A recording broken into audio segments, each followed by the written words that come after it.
ఇంట్లో కూర్చుని ఇంగ్లీష్ నేర్చుకోవాలనుకుంటున్నారా? అయితే వెంటనే మా స్పోకెన్ ఇంగ్లీష్ క్లాసెస్కి కాల్ చేయండి. హలో అండి, రెడీయా ఇంగ్లీష్లో ఇంకో కాన్సెప్ట్ నేర్చుకోవడానికి? నేను కూడా రెడీ ఇంకొక కాన్సెప్ట్ టీచ్ చేయడానికి. ఈరోజు మీరు నేర్చుకోబోతున్నా నేను మీకు ఎక్స్ప్లెయిన్ చేయబోతున్న కాన్సెప్ట్ ఏంటంటే, చాలా మందికి డౌట్ వస్తుంది.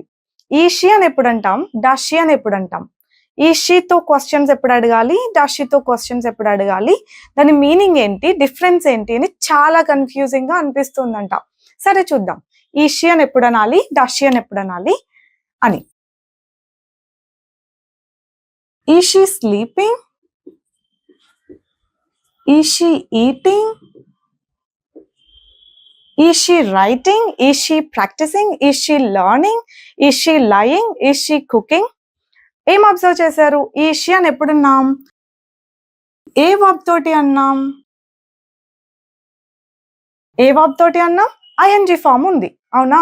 ఈ షీ అని క్వశ్చన్ అడిగినప్పుడు వర్బ్ ఐఎన్జి ఫామ్ ఉంది. కానీ డస్ షీ అని క్వశ్చన్ అడిగినప్పుడు వర్బ్ ఐఎన్జి ఫామ్ తో ఉండదు, నార్మల్ గా V1 వర్బ్ ఉంటది అనమాట. Does she cook, does she speak English, does she teach well, does she learn well, does she practice every day, does she play chess. ఈ questions observe చేస్తే ఎలా ఉంది, verb ఎలా ఉంది? డస్ తో క్వశ్చన్ అడిగినప్పుడు వర్బ్ నార్మల్ గానే ఉంది, ఈస్ తో క్వశ్చన్ అడిగినప్పుడు వర్బ్ ఐఎన్జి ఫామ్ లో ఉంది. This is the first difference you need to find. అర్థమైందా? వర్బ్ ఇక్కడ ఐఎన్జి ఫామ్ లో ఉంది, వర్బ్ ఇక్కడ V1 వర్బ్ లో ఉంది, V1 ఫామ్ లో ఉంది, అవును కదా?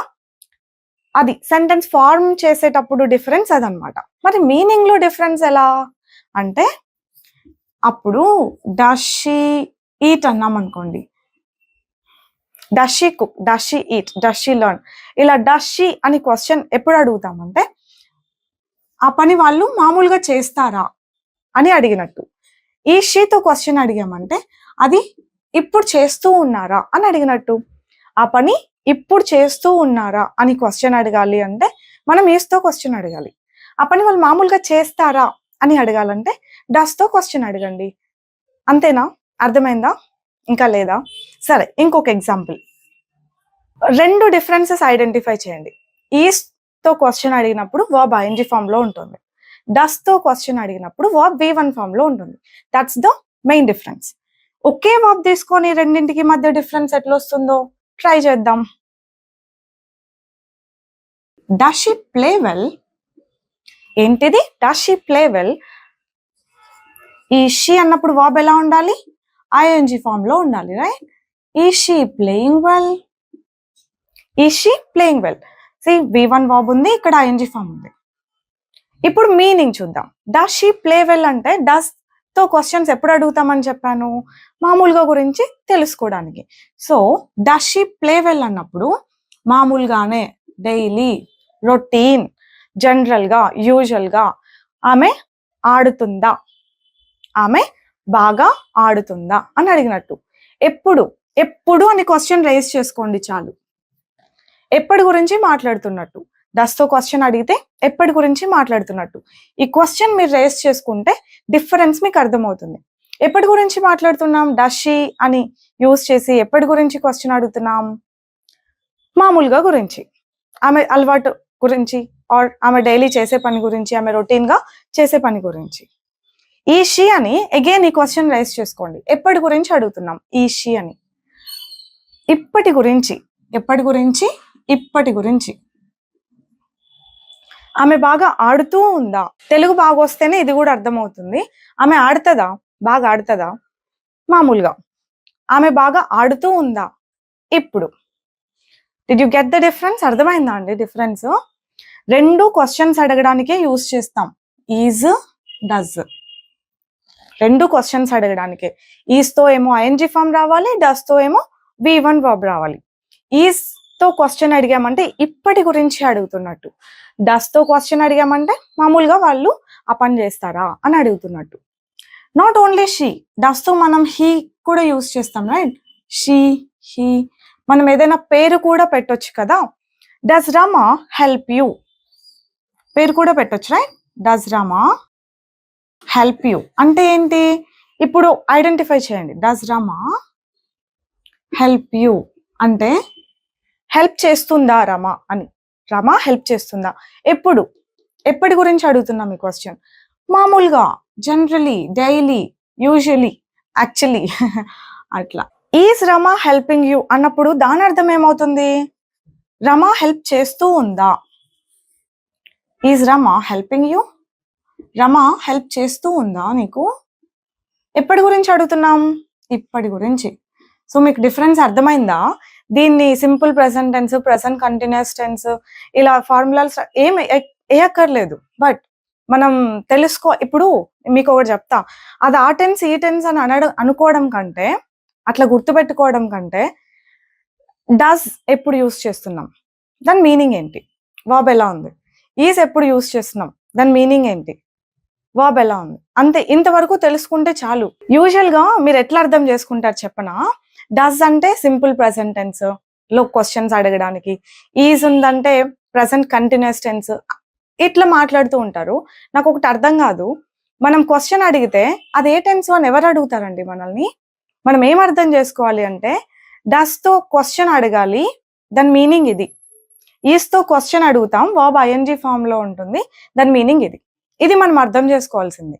ఓకేనా? హెల్పింగ్ వర్బ్ మీనింగ్ ఏంటి, ఏ హెల్పింగ్ వర్బ్ తో అడిగితే ఆ క్వశ్చన్ ఇచ్చే మీనింగ్ ఏంటి అని మాత్రమే అర్థం చేసుకోండి తప్ప, అది ఆ టెన్స్ ఇది ఈ టెన్స్ అని గుర్తు పెట్టుకోవాల్సిన అవసరం లేదు. ఎందుకు లేదు? నేను చెప్పాను, ఏ టెన్స్ అని మనల్ని ఎవరు అడగరు, మనం కరెక్ట్ గా వాడాలంతే, యూసేజ్ తెలుసుకొని. ఓకేనా? డస్ కి ఈజ్ కి మధ్య డిఫరెన్స్ ఒక చిన్న ఓవర్ వ్యూ ఇవ్వనా అండి? ఫస్ట్ ది రెండు క్వశ్చన్స్ అడగడానికే యూస్ చేస్తారు. ఓకేనా? డస్ అయినా ఈజ్ అయినా రెండు క్వశ్చన్స్ అడగడానికే యూస్ చేస్తారు. ఏ ప్రొనౌన్స్ తో వాడతారు? ఈ ప్రొనౌన్స్ తో వాడతారు. Is, he, is she, is it, లేదంటే పేర్లు కూడా పెట్టుకోవచ్చు. Does she, does he, does it, ఇది కూడా అంతే, పేర్లు కూడా పెట్టుకోవచ్చు. రెండింటిని ఎందుకు యూస్ చేస్తామంటే క్వశ్చన్స్ అడగడానికి యూస్ చేస్తాం. అది కూడా సెంటెన్స్ స్టార్టింగ్ లోనే ఉండాలి. రైట్? సెంటెన్స్ స్టార్టింగ్ లోనే ఉండాలి. ఈజ్ పెట్టినామంటే వర్బ్ ఐఎన్జీ ఫామ్ లో ఉండాలి. డస్ తో క్వశ్చన్ అడిగామంటే వర్బ్ V1 ఫామ్ లో ఉండాలి. ఈజ్ తో క్వశ్చన్ అడిగినప్పుడు అది మనం ఇప్పటి గురించి క్వశ్చన్ అడుగుతున్నట్టు. Is she learning, is she practising, is she lying, is she cooking, ఇట్లా అన్నామంటే ఆమె వండుతూ ఉందా, ప్రాక్టీస్ చేస్తూ ఉందా, నేర్చుకుంటూ ఉందా, అబద్ధం చెప్తూ ఉందా అని ఇప్పటి గురించి క్వశ్చన్ అడిగినట్టు. అదే డస్ తో క్వశ్చన్ అడిగితే అది మనం జనరల్ గా క్వశ్చన్ అడిగినట్టు. జనరల్ గా అంటే ఆమె వంట చేస్తుందా, ఆమె బాగా ప్రాక్టీస్ చేస్తుందా, చదువుతుందా, అట్లా బాగా చదువుతుందా, రోజు గేమ్స్ ఆడుతుందా, మీ మాట వింటుందా. ఓకేనా? అది డిఫరెన్స్ అన్నమాట. సెంటెన్స్ లో చెప్పాలి అంటే, is she listening to you, is she listening to you. See, is పెట్టినప్పుడు వర్బ్ ఎలా ఉండాలని చెప్పినాం, ఐఎన్జీ ఫామ్, అదే ఉంది చూడండి. ఎప్పటి గురించి క్వశ్చన్? నౌ. వింటూ ఉందా అంటే ఇప్పుడే వింటూ ఉందా అని అర్థం. Does she listen to you అంటాం. Does she listen to you అంటే ఏంటి చూడండి, డస్ తో ఏ వర్బ్ ఉండాలన్నాం, V1 వర్బ్. డస్ తో క్వశ్చన్ అడిగితే జనరల్ గా, డైలీ, యూజువల్ గా అడిగినట్టు. సో ఇది జనరల్ గా, మామూలుగా మీ మాట వింటుందా అని అడిగినట్టు అనమాట. మీ మాట వింటుందా, మీ మాట వింటూ ఉందా. చాలా మంది కూడా ఒక కామన్ మిస్టేక్ చేస్తారు. మాట వింటుందా అంటే listen to words, listen to your words అంటారు. యువర్ వర్డ్స్, దేర్ వర్డ్స్ ఇట్లాంటి వర్డ్స్ ఇంగ్లీష్ లో ఏం ఉండదు. మనం మాట వింటుందా అంటే మాట అంటే వర్డ్ కదా అని మన వాళ్ళు ఇట్లా క్రియేట్ చేశారేమో మరి తెలీదు. బట్ ఇంగ్లీష్ లో అయితే అట్లా ఉండదు. లిసన్ టు మీ అంటాం. నా మాట విను అనాలంటే జస్ట్ లిసన్ టు మీ అంటాం. లిసన్ టు మై వర్డ్స్ అని అనము, అనకూడదు, అనకండి కూడా. ఓకేనా అండి? ఇప్పుడు అర్థమైందా మీకు డిఫరెన్స్? సో మీకు ఇది కంప్లీట్ గా అర్థమైంది అనుకుంటున్నాను. ఇంకా ఎవరిని మీరు ఏ క్లారిఫికేషన్ కోసం అడగక్కర్లేదు అనుకుంటున్నా. ఈ పర్టికులర్ కాన్సెప్ట్ అర్థం కాలేదు అంటే ఇంకొకసారి వినండి.